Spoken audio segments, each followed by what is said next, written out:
In William Wordsworth's eyes, my dear students, nature is a teacher whose wisdom we can learn if we will, and without which human life is in vain and incomplete. He believed in education of nature, education of man by nature. In this, he was somewhat influenced by Rousseau.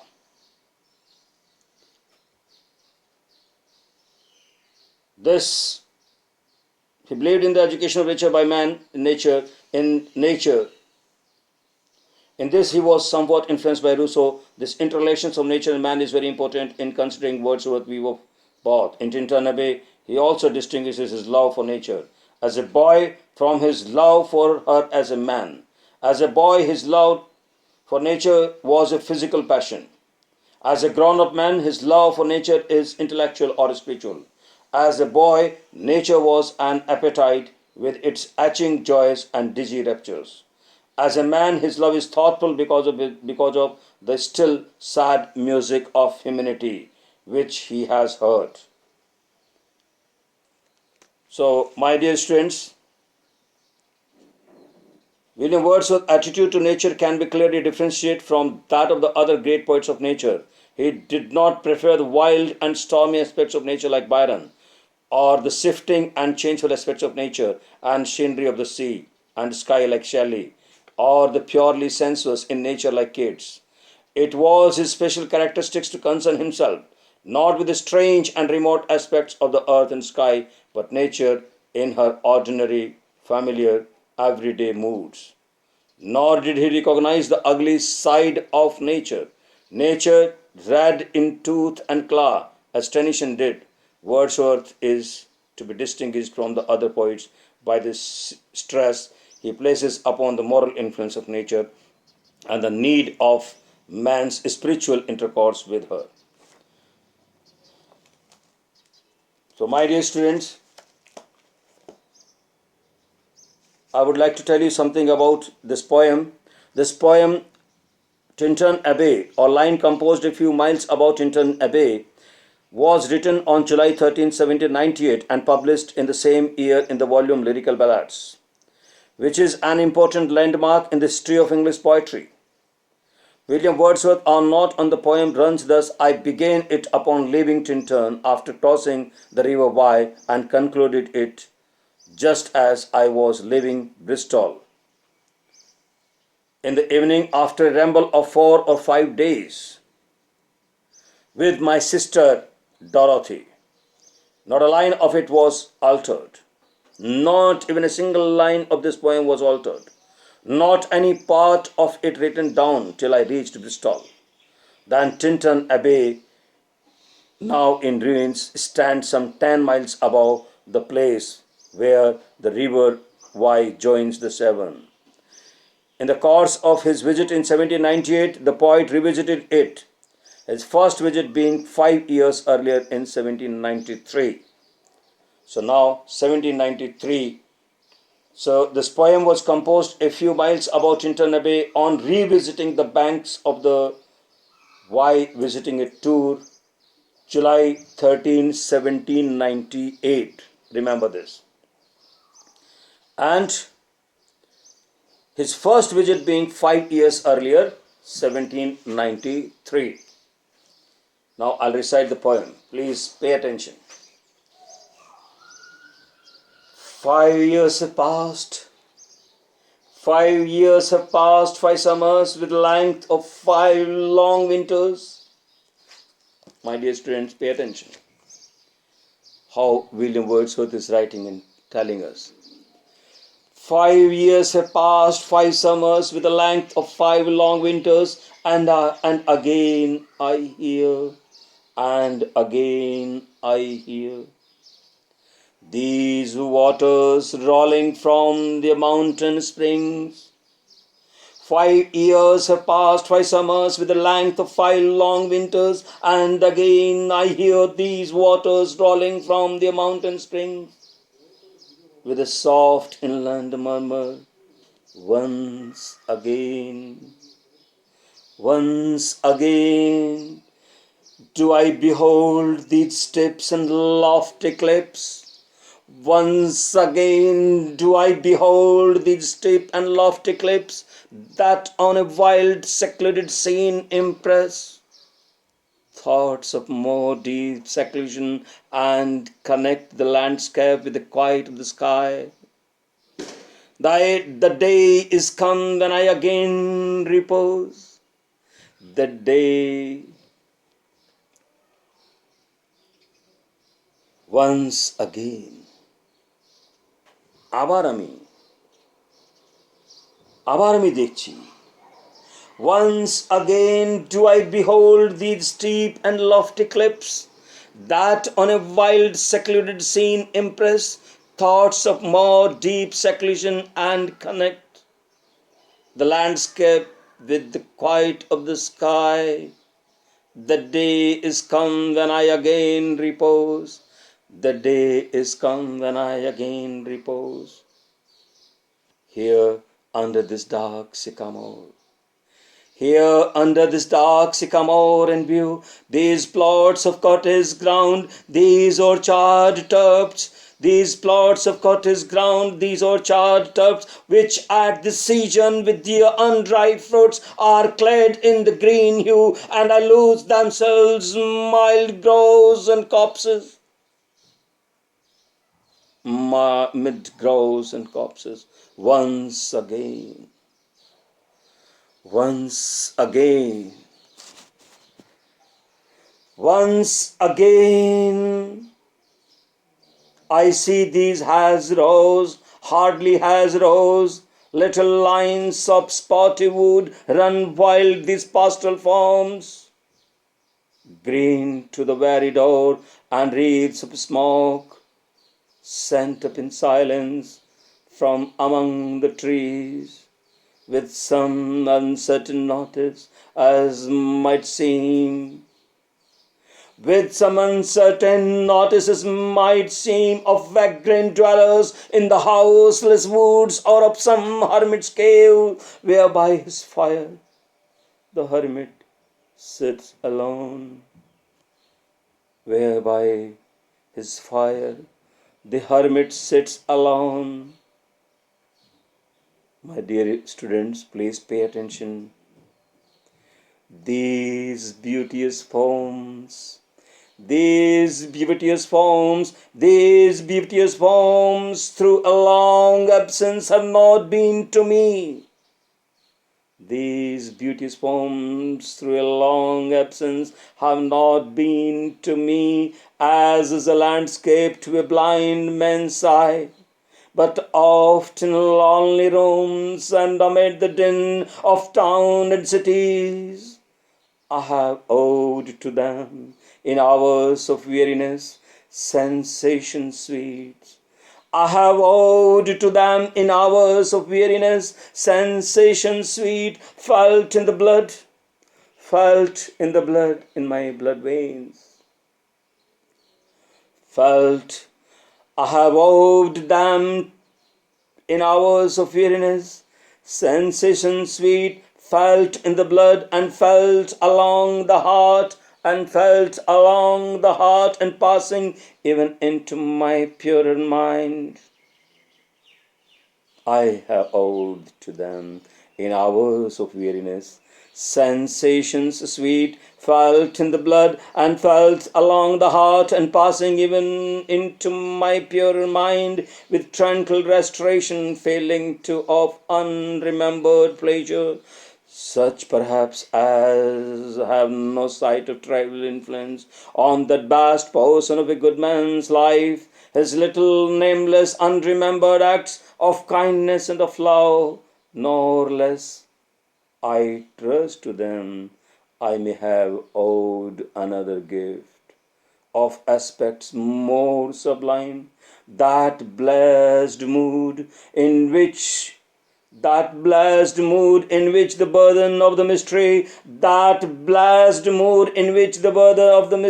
in which the heavy and weary weight of all this unintelligible world is lightened, that serene and blessed mood in which the affections gently lead us on until the breath of this corporeal frame and even the motion of our human blood almost suspended,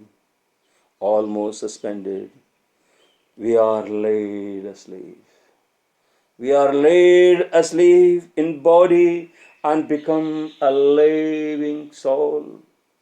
We are laid asleep in body and become a living soul, while with an eye made quiet by the power of harmony and the deep power of joy, we see into the life of things. We see into the life of things. If this be but a vain belief, yet oh, how often darkness and amid the many shapes of joyless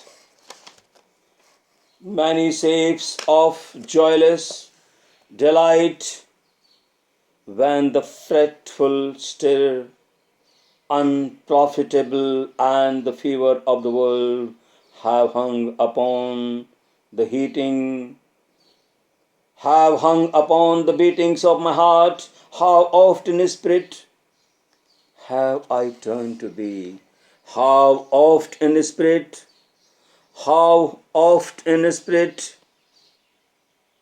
I have turned to thee. O Sylvan why? O Sylvan why? O Sylvan why thou wanderer through the woods, how often has my spirit turned to thee? How often has my spirit turned to thee, and now with gleams of half-extinguished thought, with many recognitions, dim and faint, and somewhat of a sad perplexity, the picture of mind revives again. The picture of mind revives again, while here I stand. While here I stand, not only with the sense of present pleasure, but with pleasing thoughts that in this moment there is life and food for future years. And so I dare to hope, thou changed not out from what I was when first I came among these hills, when like a roe I bounded over the mountains by the sides of the deep rivers and the lonely streams. And the lonely streams were wherever nature led, more like a man flying from something that is spread than one who sought the thing he loved, for nature than the coarser pleasures of my boyish days. And the clad animal moments, all gone by, to me was all in all, to me was all in all, to me was all in all.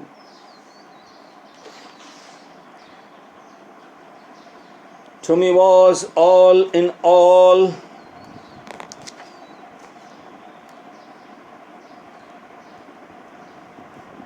And so I dare to hope, thou changed not out from what I was when first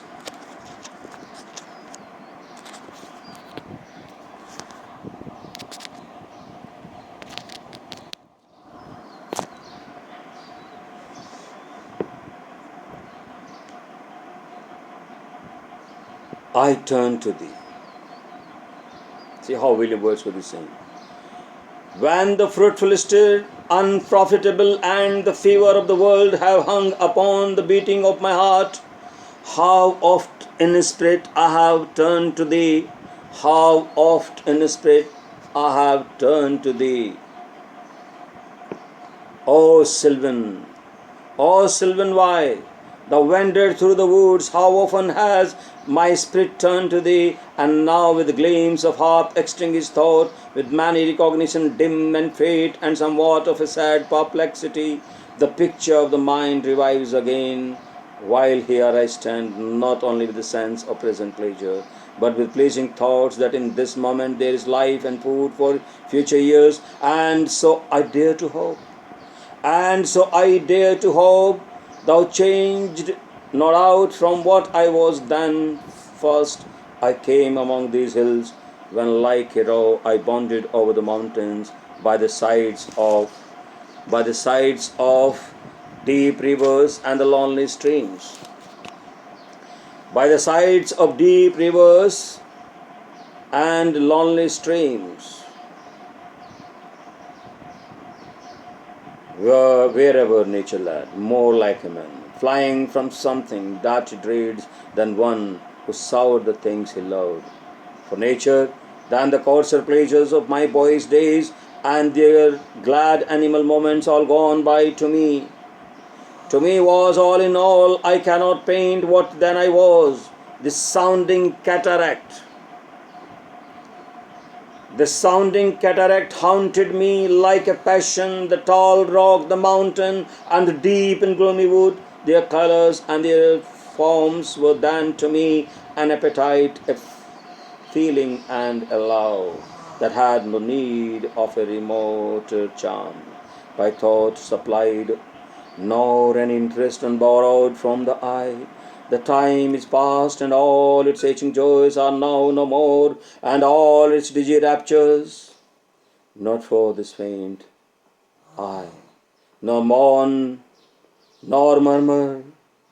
Other gifts have followed, for such loss I would believe abundant recompense. For I have learned to look on nature not as in the hour of thoughtless youth, but hearing often times. Please pay attention, my dear students. The still sad music of humanity. The still sad music of humanity, nor harsh nor grating thoughts of ample power to chasten and subdue, and I have felt, and I have felt a presence. And I have felt a presence that disturbs me with the joy of elevated thoughts. William Wordsworth is saying, and I have felt a presence that disturbed me with the joy of elevated thoughts, a sense sublime of something far more deeply interfused, whose dwelling is the light of setting suns and the round ocean and the living air and the blue sky, and in the mind of man, and in the mind of man a motion and a spirit that impels. Wonderful line. And in the rounding ocean and the living air and the blue sky, and in the mind of man a motion and a spirit that impels all thinking things, all objects of all thoughts, and rolls through all things. Therefore, am I still a lover of the meadows? Therefore am I still a lover of the meadows and the woods and mountains, and of all that we behold from the green earth, of all the mighty world of eye and ear, both what they half create and what perceive, as well pleased to recognize in nature and the language of the sense. William Wordsworth says, nature is the anchor of my purest thoughts. Nature.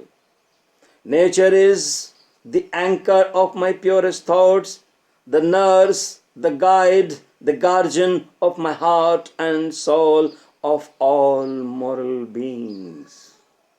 Of all moral beings. So you must love nature, my dear students. Nature is the anchor of my purest thoughts, the nurse, the guide, the guardian of all my heart and soul, of all my moral beings. Nor perchance, if I were not thus taught, should I the more suffer my genial spirits to decay. For thou art with me here upon the banks of this fair river, thou my dearest friend, my dear, dear friend.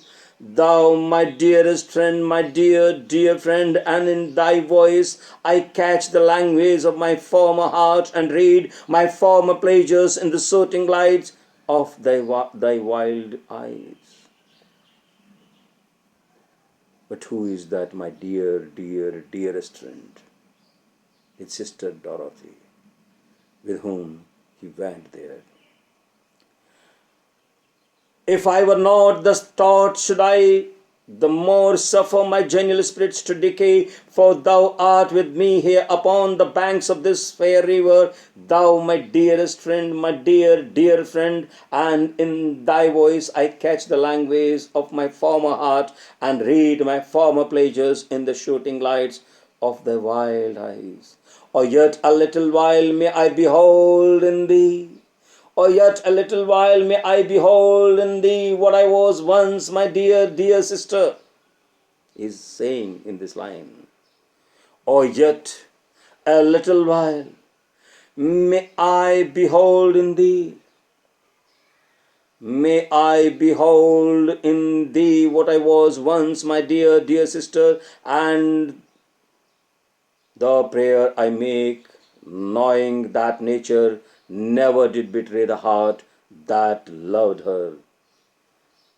My dear, dear sister, and this prayer I make, knowing that nature never did betray the heart that loved her. It is her privilege through all the years of this our life to lead from joy to joy, for she can so inform the mind that is within us, so impress with quietness and beauty, and so feed with lofty thoughts, that neither evil tongues wrest judgments, nor the sneers of the selfish man, nor greetings where no kinds is, nor all the dreary intercourse of daily life shall ever prevail against us or disturb our cheerful faith, that all which we behold is full of blessings. Therefore, my dear sister Dorothy, therefore, let the moon shine on thee in thy solitary walk. William Wordsworth says to his sister Dorothy, therefore, let the moon shine on thee in thy solitary walk.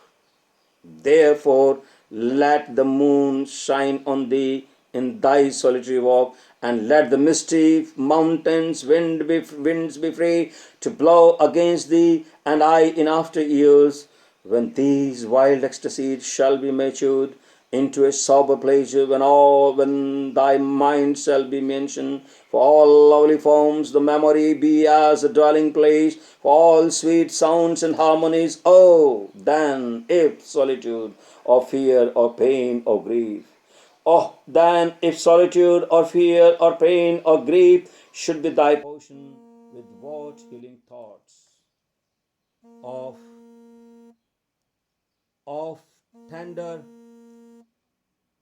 of tender joy wilt thou remember me, and these my exhortations, nor perchance, if I should be where I no more can hear thy voice, nor catch from thy wild eyes these gleams of past existence, wilt thou then forget that on the banks of this delightful stream we stood together? Will you then forget that on the banks of this delightful stream we stood together, and that I, so long a worshipper of nature, hither came unwearied in that service? Rather say, with warmer love, oh, with far deeper zeal of holier love, nor wilt thou then forget that after many wanderings, many years of absence, these disputes and lofty cliffs and these green pastoral landscapes were to me more dear both for themselves and for thy sake, both for themselves and for thy sake. My dear students, nor wilt thou, what he says at last in the last lines of the poem, nor wilt thou then forget that after many wanderings, many years of absence, these steep woods and lofty cliffs and this green pastoral landscape were to me more dear both for themselves and for thy sake. This is the recitations of the poem TINTERN ABBEY, and I hope you might have understood. But my dear friends, I would like to tell you that this poem is one of the best poems.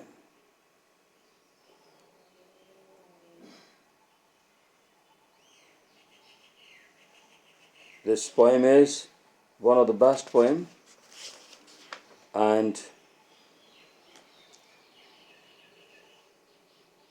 let us see what the poet is trying to say. TINTERN ABBEY. This was written in July 1798, but we have seen how wonderfully the poet has said that he is a worshipper of nature. Nor will you then forget that after many wanderings, many years we come. It's saying that nature is the anchor of my purest thoughts, the nurse, the guide, the guardian of my heart and soul and of all my moral beings. Therefore, what he says, my dear, dearest friend, and in thy voice I catch the language of my former heart, and read my former pleasures in the shooting lights of thy wild eyes.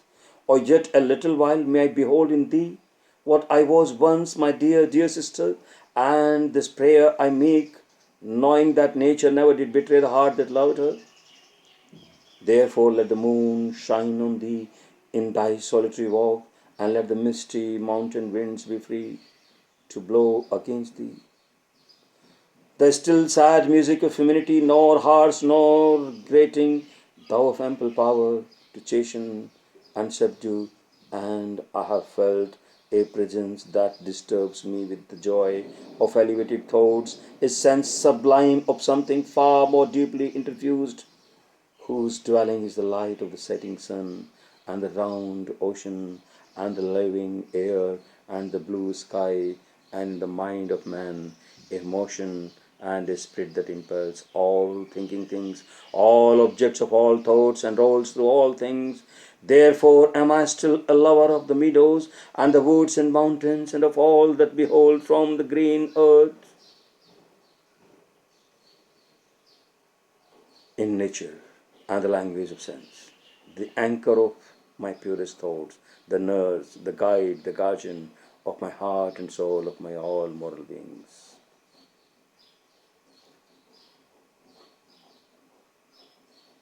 My dear student, let us have some critical thought about the poem. This poem was written in July 1798. It was one of the 19 poems that William Wordsworth contributed to lyrical ballads. It was one of the 19 poems that William Wordsworth contributed to lyrical ballads in 1798. This poem may be regarded as a record of the poet's growth of his spiritual development. What kind of development? Spiritual development. It states in clear words the gradual development in Wordsworth's attitude towards nature. It reveals how the poet appreciated nature through the sense, that is to say, he was attracted by sounds and sights of nature, and how finally he discovered the divine spirit in nature and began to worship it for its inner meaning or significance. Its inner meaning or significance. The real importance of the poem lies in the autobiographical element. This is a poetic thought. Autobiographical element, it is this element which enables the poet's critic to understand and interpret his other poems with great ease. We learn from the poem a number of things connected with his life. The French Revolution had filled him with great enthusiasm. The